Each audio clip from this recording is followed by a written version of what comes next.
The stars had never looked so strange. Captain Park stood at the wide window of her ship and watched the purple and black clouds of the veiled nebula grow larger with each passing hour. Behind her, the bridge crew worked quietly at their stations. The soft beeping of computers and the hum of the engines were the only sounds. Was 42 years old. She had spent 20 years in space, exploring distant planets and making first contact with alien species. She had seen wonders that most humans could only dream about, but something about this nebula made her stomach tight with worry. She could not explain why. "Captain, we will reach the quarantine boundary in 6 hours," said the ship's navigator. Was a thin woman with short black hair and calm eyes. She had grown up on the moon, watching Earth from above, and she believed in human strength more than anything else. "Thank you," said. She turned to look at her crew. 50 people worked on the bridge alone. 200 souls lived on this ship. They had traveled for 8 months to reach this place, following signals that no one had ever heard before. The door to the bridge opened and Lee walked in. He was the chief science officer, a tall man with glasses and messy hair. He always looked like he had not slept in days because he usually had not. In his hands, he carried a data tablet. "The signals are getting stronger," said. His voice shook with excitement. "Captain, these transmissions are old, very old. My calculations suggest they are at least 12 billion years old. That is older than our galaxy." The bridge crew stopped working. Everyone turned to look at. "That is impossible," said Shin, the security chief. He was a large man with a scar across his chin, earned in a border conflict on Mars 15 years ago. "Nothing is that old." "The data does not lie," replied.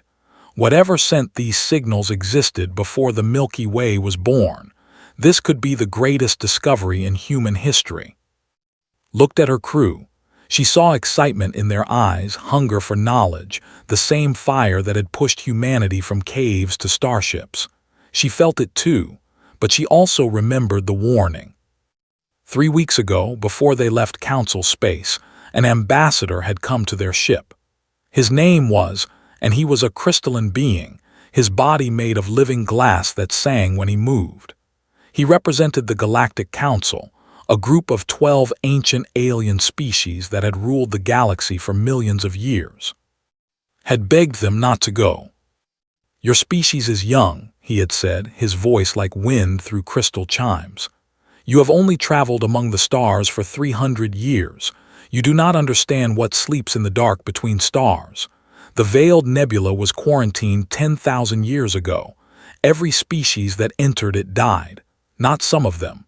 All of them. Please, Captain Park, turn back." Had listened politely. Then she had ordered to plot the course anyway. Now, as the nebula filled her window like a bruise on the face of space, she wondered if she had made a mistake. But it was too late to turn back. The signals called to them, and humanity had never been good at ignoring calls. The hours passed slowly. The crew prepared for nebula entry. Engineers checked the engines. Scientists calibrated their instruments. Security teams inspected weapons that they hoped they would never need. The ship's psychologist came to stand beside at the window. She was a small woman with kind eyes and a gentle voice. Her job was to keep the crew mentally healthy during long missions. "The crew is nervous," said quietly. "They hide it well, but I can see it. They have all heard the stories." "What stories?" asked. "The council species have legends about this place. They say something lives here, something that was old when the first stars were young, something that feeds on minds." Frowned, "Legends and ghost stories. We are scientists, we do not believe in monsters." Smiled sadly. "Every legend starts with truth, Captain. I am not saying we should turn back. I am just saying we should be careful." At the 6-hour mark, they crossed the quarantine boundary. A line of ancient satellites placed there by the Council thousands of years ago blinked warning lights at them as they passed. The satellites were covered in dust and dead, but their message was clear: go back. They did not go back. Inside the nebula, everything changed. The stars disappeared behind walls of purple and black gas. The ship's sensors, which could normally see for light years, became blind. It was like flying through thick fog, seeing nothing, hearing nothing. Then the whispers started. At first thought it was the ship's ventilation system, a soft sound like distant voices just at the edge of hearing. But when she looked at her crew, she saw that they heard it too, had stopped typing, had his hand on his weapon, his face had gone pale. The whispers were not coming through the speakers. They were coming from inside their heads. "You have come." The voice was everywhere and nowhere. It was not loud, but it filled mind completely. She felt cold, colder than she had ever felt in space. As the others came, as all eventually come. "What is that?" shouted. He pulled out his pistol, pointing it at shadows that danced at the edge of the lights. "Show yourself." "I am everywhere. I am the dark between stars. I am the end that waits for all thinking things. I have been sleeping for so long, and now you have woken me." His heart pounded in her chest. Her hands were shaking. Every instinct told her to run, to order the ship to turn around and flee as fast as possible. But she was human, and humans did not run from the unknown. They faced it, studied it, and conquered it. That was what made them special. That was what made them dangerous. "All crew, this is the captain," said into the ship's communication system. Her voice was steady, even though her soul was screaming. "We have made contact with an unknown entity. All stations prepare for first contact protocols. We came here to learn. Let us learn." In the darkness of the nebula, something ancient and hungry smiled. It had consumed 1,000 species across 1,000,000 years. It knew how this story ended. The small creatures would panic, would despair, would feed it their minds and their memories. But this time, the story would be different. This time, the entity had made a terrible mistake. It had woken up humans. The first death happened in Engine Room 3. Was working on a power conduit when he heard his friend calling for help. Was a young engineer, only 25 years old, with a wife waiting for him back on Earth. He was standing in the corner of the room, facing the wall, completely still. Called out, "Are you okay?" Did not turn around. He just stood there, whispering something in a language that did not understand. The words sounded wrong, like they were not meant for human mouths to speak. Walked closer, he put his hand on shoulder. "Hey, look at me, what is wrong?" Turned around and screamed. His friend's eyes were gone. In their place were 2 holes of complete darkness, deeper than space itself. His skin was turning, cracking like dry earth. And he was smiling, a terrible smile that stretched too wide for a human face. "It is beautiful," whispered. "The darkness, it is so beautiful, you should see it, you should let it in." Then his body collapsed. His skin turned to dust that floated up into the air like ashes. In seconds, there was nothing left but his clothes and a pile of powder that sparkled like stardust. Stared at the place where his friend had been. His mind was empty, unable to understand what he had just seen. Then, slowly, understanding came, and with it came anger. Security Chief Shin arrived 5 minutes later with a team of armed guards. He found sitting on the floor, holding his wedding ring, the only thing that remained of the young engineer. "What happened?" demanded. Looked up, his eyes were red, but they were not filled with tears. They were filled with rage. Something killed him. Something took him apart piece by piece and turned him to dust. And I am going to find it. I am going to find it and destroy it. In the next hour, 2 more crew members died the same way. They were found standing in corners, whispering in strange languages before their bodies dissolved into stardust. The crew began to panic. People ran through the corridors, screaming, crying, looking for safety that did not exist. Captain called an emergency meeting in the ship's main hall. 197 crew members gathered there, their faces pale with fear, stood on the stage looking at them. "I will not lie to you," she said. "We are facing something we do not understand, something that can enter our minds and kill us without touching our bodies. 3 of our friends are dead." She paused. "But we are not dead, and we will not die, because we are humans and humans do not give up." Doctor stepped forward. She had spent the last hour studying the bodies, what was left of them, and talking to the survivors. "I believe I understand what we are facing," said. "This entity is very old. It was here before our galaxy was born, surviving from a previous universe. It feeds on consciousness, on thoughts, memories, and emotions. Every species that entered this nebula became its food." "How do we fight something like that?" asked Han, the weapons specialist.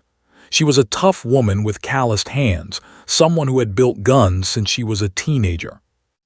"I do not know yet," admitted. "But I noticed something interesting. The entity attacks people who are alone. It attacks people who are calm and thinking clearly. But when saw his friend die, he felt intense anger, and the entity did not touch him." His eyes widened. "Strong emotions," he said. "They might act as a shield. The entity feeds on ordered thought, but chaotic emotions, rage, grief, love, they might be too messy for it to consume." "So we have to stay angry?" asked. "Or scared, or in love, or hopeful," nodded. "Anything but calm, anything but logical." Took this information and made a plan. From now on, no one would be alone. The crew would work in groups of at least 3 people. They would talk constantly, sharing stories, making jokes, staying emotional. The lights would never be turned off completely. Music would play in every corridor. And they would fight. Still burning with grief for his friend, went to the workshop. He took sheets of hull plating, the strongest metal on the ship, and began welding them into armor and weapons. Other engineers joined him. They worked through the night, building shields and spears and clubs. Primitive weapons, yes, but there was something powerful about holding metal in your hands. Worked on something bigger. She took the ship's mining lasers, meant for cutting asteroids, and began modifying them. Normal lasers passed right through the entity's shadowy form, but was not making normal lasers. She was making something that would hurt. Locked himself in the science lab, studying every piece of data they had collected. He discovered that strong electromagnetic pulses could disrupt the entity's form for a few seconds, not enough to kill it, but enough to slow it down. He began building EMP generators that the crew could carry. The entity watched all of this with something like curiosity. For millions of years it had hunted thinking creatures. Every species had followed the same pattern. First, they felt fear. Then they felt despair. Then they gave up and let the entity consume them. It was the natural order. It was the way things were meant to be. But these humans were not following the pattern. The entity reached into his mind, trying to understand. It saw memories of war, of violence, of survival against impossible odds. It saw a species that had faced ice ages and plagues and nuclear bombs. A species that had nearly destroyed itself 100 times but kept going anyway. "You are broken," the entity whispered to. "Your minds are chaos. You should despair. You should surrender. Why do you not surrender?" Was standing guard in a corridor, a metal shield in one hand and an EMP generator in the other. He heard the entity's voice in his head, cold and ancient and hungry. He smiled. "Because we are humans," he said out loud, "and surrendering is not in our nature. My grandfather survived a war. My father survived poverty. I survived Mars. We have been fighting since we climbed down from trees and picked up sticks. You think you are scary? You are just another problem, and humans solve problems." The entity felt something strange, something it had not felt in billions of years. Doubt. These creatures were small and weak. Their lives lasted only a moment compared to the entity's eternal existence. They should be easy prey. But they were not afraid. They were angry. They were determined. They were building weapons in the dark. For the first time in its ancient life, the shadow entity wondered if it had made a mistake. In the workshop, finished his first weapon, a spear tipped with metal and attached to an EMP generator. He held it up and looked at it with satisfaction. "This is for," he said quietly, "this is for everyone you have taken." Somewhere in the darkness, the entity heard him. And for the first time, it felt something like fear. 3 days had passed since they entered the nebula. 47 crew members were dead, but 150 still lived, and they were no longer prey. They were hunters. Captain had transformed the ship into a fortress. Every corridor was lit with bright lights. Music played constantly, old Korean songs, rock music from Earth, even loud dance music from the colony ships. Anything to fill the silence. Anything to keep the minds of her crew busy and emotional. The crew moved in groups, always talking, always sharing. They told stories about their homes, their families, their dreams. They argued about sports and politics. They laughed at jokes that were not funny. It did not matter what they talked about. What mattered was that they kept feeling, kept connecting, kept refusing to be alone. The entity hated it. "Why do you resist?" it whispered into their minds during the quiet moments. "Why do you fight? You cannot win. You are mortal. You are small. I am forever." But the humans had learned to ignore the whispers. When the cold voice came, they would start singing or shouting or reciting poetry. One engineering team had taken to performing old plays from Earth, acting out the parts with exaggerated emotion. Another group had started a cooking competition, arguing loudly about whose mother made the best kimchi. The navigator had discovered something important. The entity could not attack minds that were focused on complex tasks. Flying the ship, solving math problems, playing chess. These activities seemed to create barriers that the entity could not easily break. So the crew kept busy. Scientists worked on understanding the entity. Engineers built more weapons. Doctors treated the wounded. Everyone had a job. Everyone had a purpose. But the entity was learning too. On the 4th day, it tried something new. Instead of attacking individuals, it attacked the ship itself. The lights in Corridor 7 went out suddenly. The music stopped, and in the darkness, the entity poured itself in like black water. 12 crew members were in that corridor. They grabbed their weapons, EMP generators, modified flashlights, metal shields, and formed a circle, backs to each other. "Nobody panic," said a young security officer. "Stay together, stay angry." "Angry?" the entity laughed. Its voice came from everywhere. "You think anger will save you? I have consumed species that burned with rage for 1,000 years. In the end, they all fell silent. In the end, they all fed me." The darkness pressed closer. It was cold, so cold that frost formed on the walls. The crew could see shapes moving in the shadows, faces, hands, mouths. The ghosts of everyone the entity had ever eaten. His hands were shaking. He could feel the cold reaching into his mind, searching for a way in. He thought of his mother, who had raised him alone after his father died. He thought of how hard she had worked to send him to flight school. He thought of her smile when he graduated. The cold stopped. The entity recoiled slightly. "That is it," said understanding. "Think of someone you love. Think of why you want to live. It cannot eat that. It cannot understand that." The crew closed their eyes and thought of love. Parents, children, partners, friends, everyone they cared about, everyone waiting for them back home. The emotion filled the corridor like warm light. The entity screamed. It was a sound that existed only in their minds, a howl of frustration and confusion. How could these creatures resist? How could such small, weak beings fight back against something that had consumed galaxies? The lights came back on. The entity retreated to the darkness at the edges of the ship. When heard what had happened, she called another meeting. "Love," she said, standing before her crew.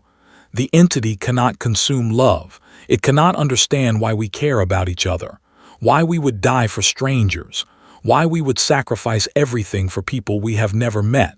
She smiled. "This is our weapon. This is what makes us human." Stepped forward to explain further. "The entity has existed since before the universe began. It was alone in the void for billions of years. It does not understand connection.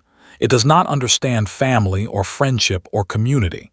These things are completely alien to it. So we have something it does not have, said, each other. Exactly, nodded. Every species the entity consumed was logical, orderly, predictable. They faced the entity alone as individuals, but we face it together as a group. Our chaos, our emotions, our connections, these are our shields. Had been working for 3 days without sleep. His eyes were red and his hands shook from too much coffee, but he had finally found what he was looking for. I found it, he announced. The entity has a central mass, a core. It is hiding in the deepest part of the nebula about 2 light hours from here. All the darkness we see, all the shadows that attack us, they are extensions of this core. If we destroy the core, we destroy the entity. Can we get there? Asked. Yes, but the closer we get, the stronger the entity will become. And I do not know if our weapons can actually destroy something that old. Stepped forward. She was covered in grease and burn marks from working in the workshop. In her hands, she held a device that looked like a small metal box with many wires. I have been modifying our fusion core, she said.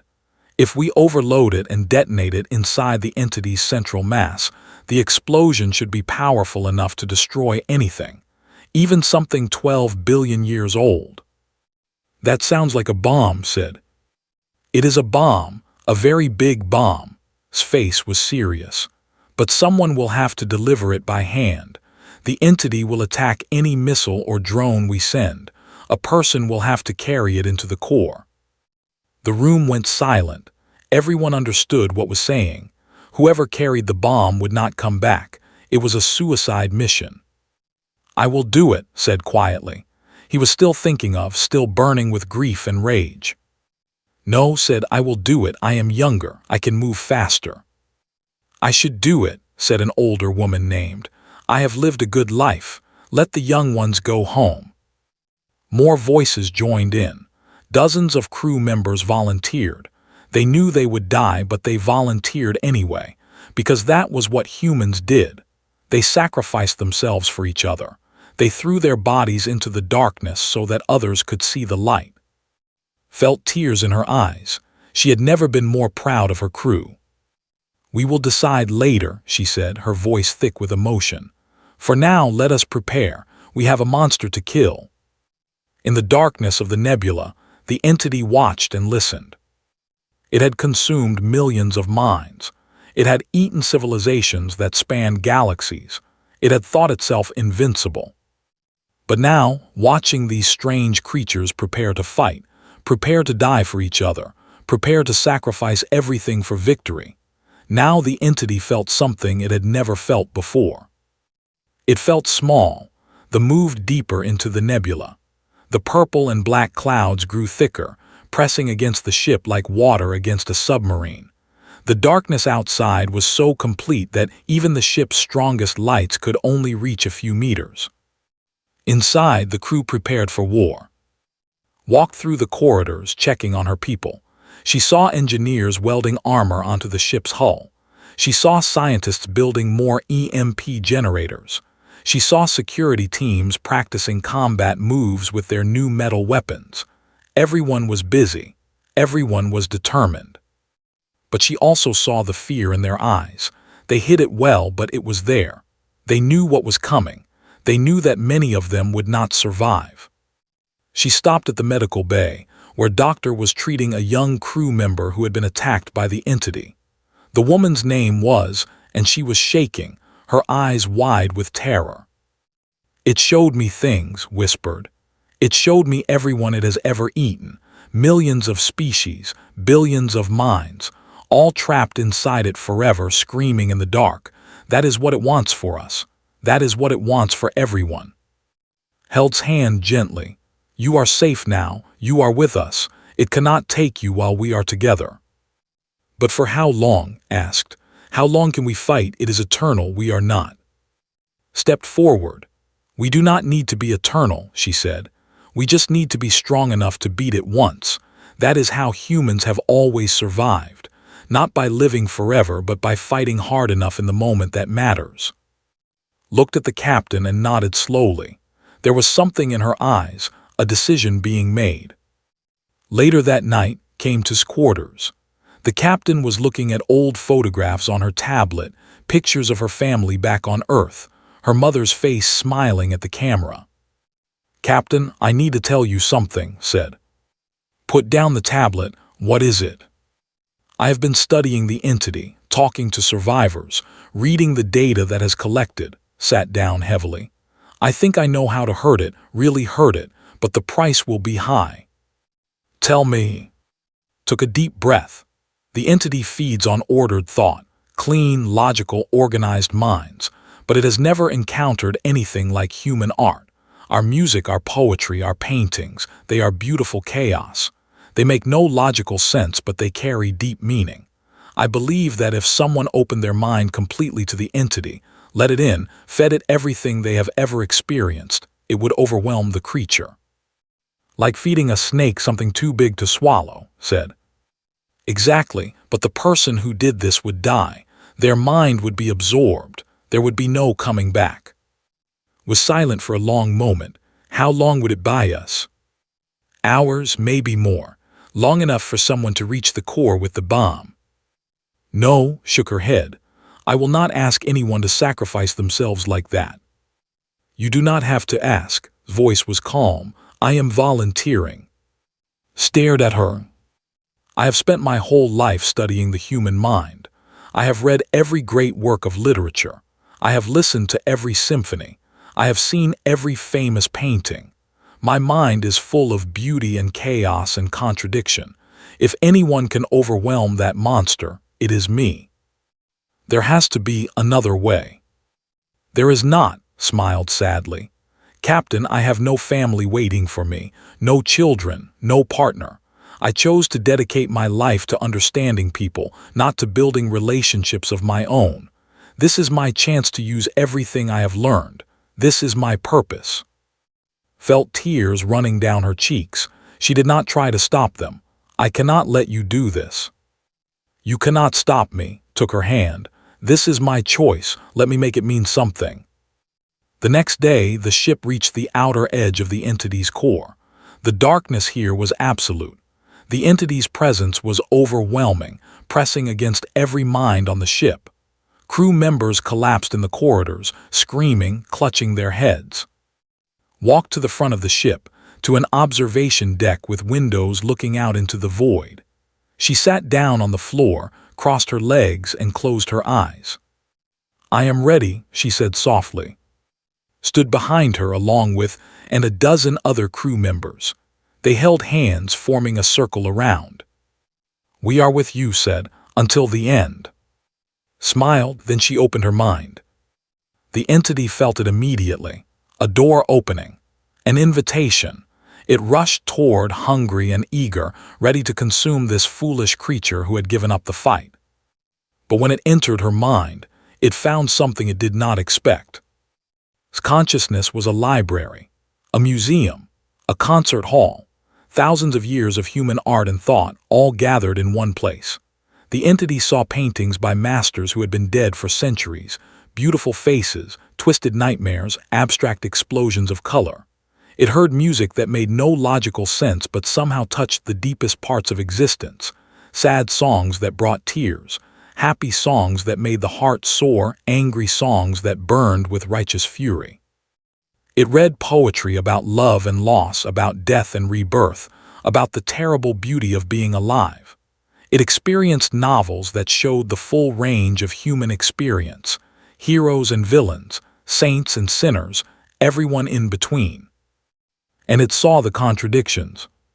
Humans who created beautiful art and then destroyed each other in wars. Humans who wrote about love and then committed terrible crimes. Humans who reach for the stars while still fighting over patches of dirt.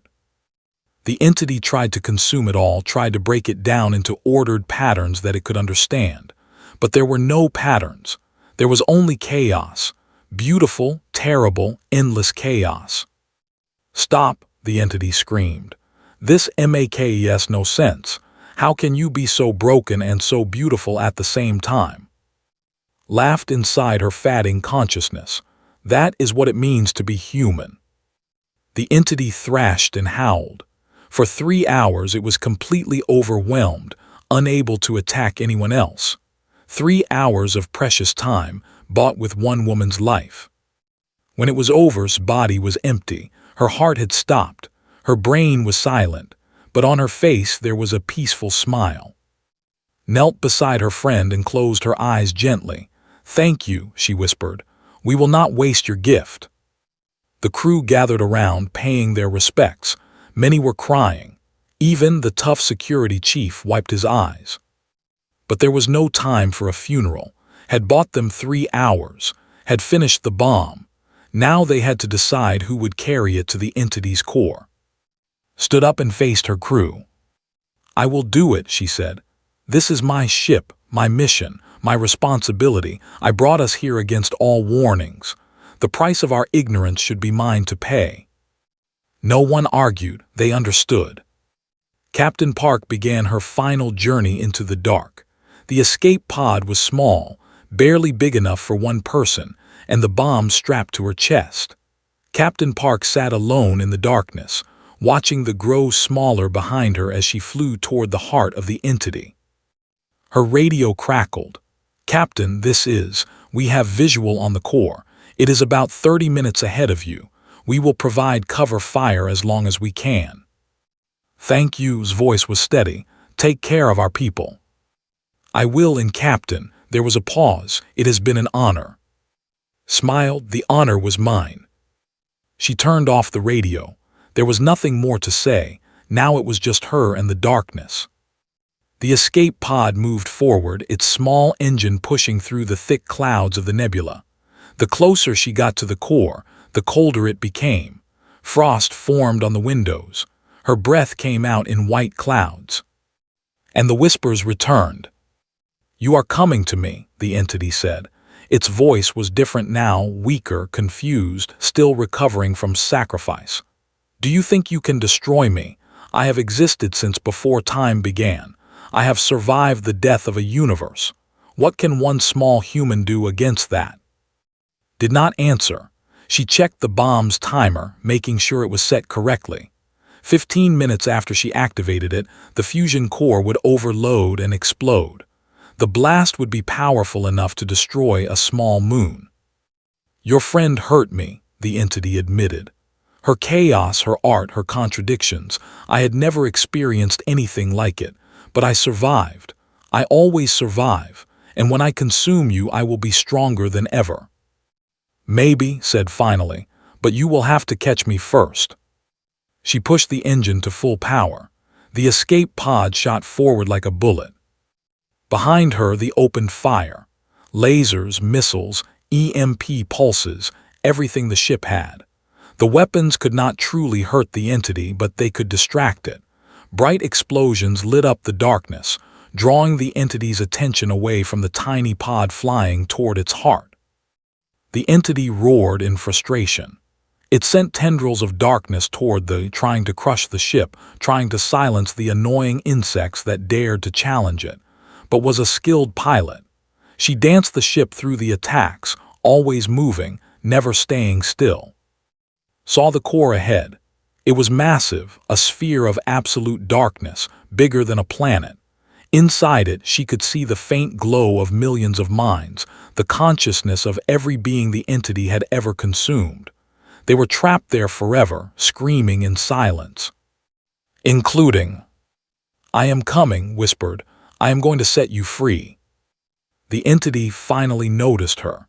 It turned its attention from the ship to the small pod approaching its heart. "No," it screamed, "stay away."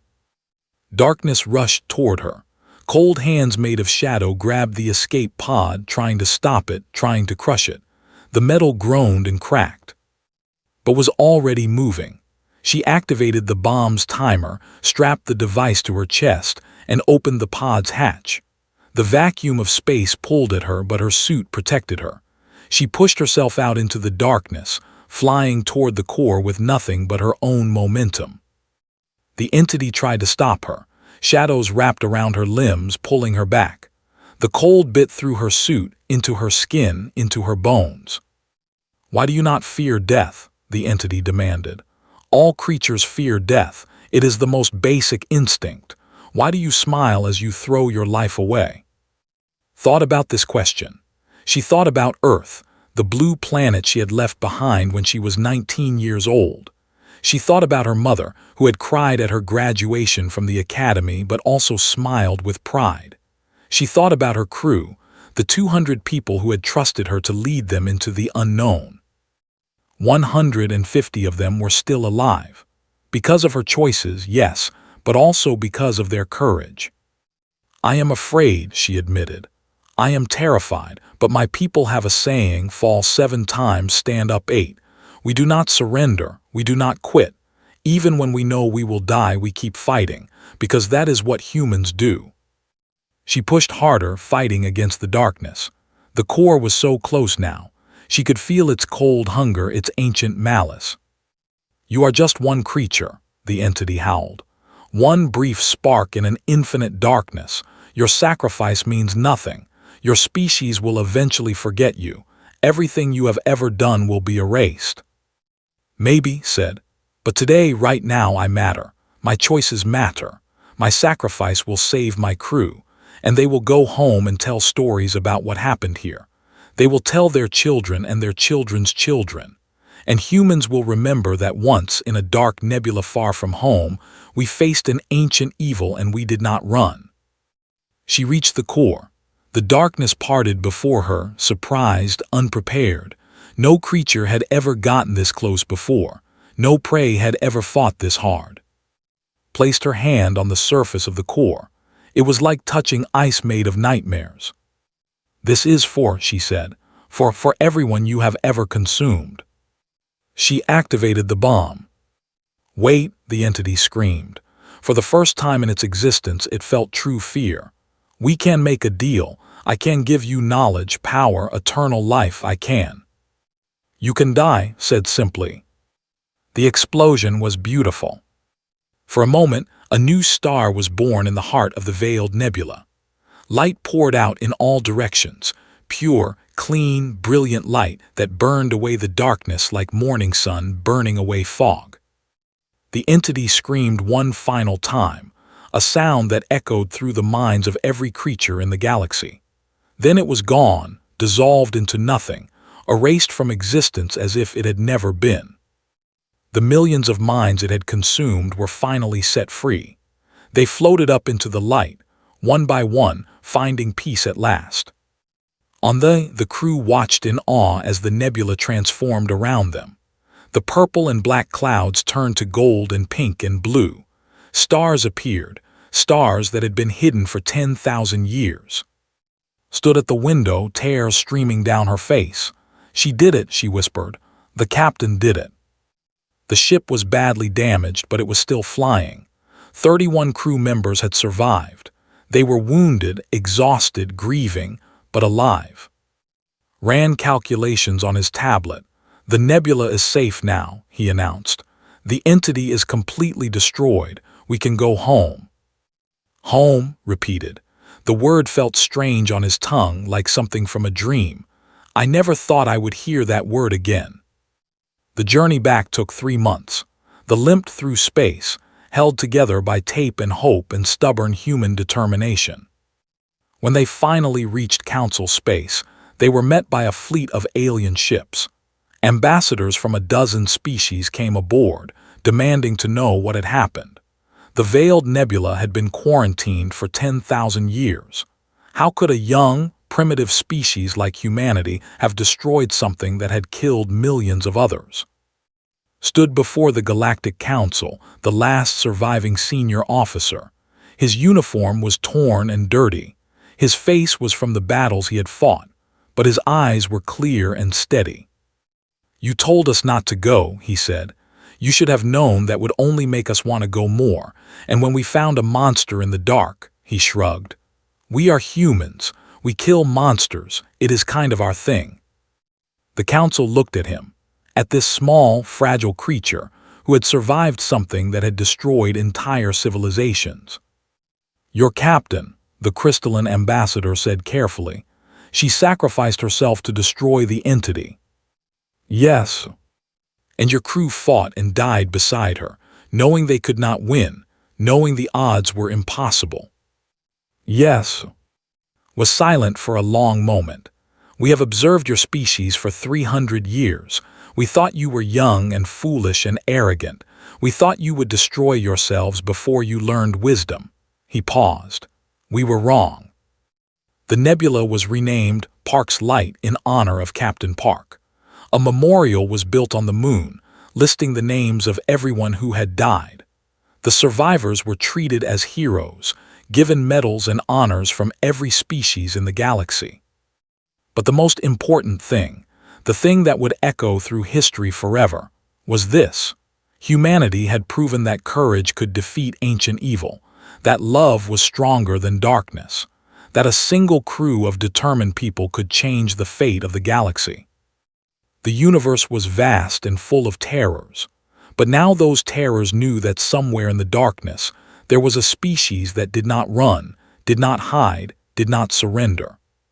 Humanity was watching, and humanity was not afraid. The end.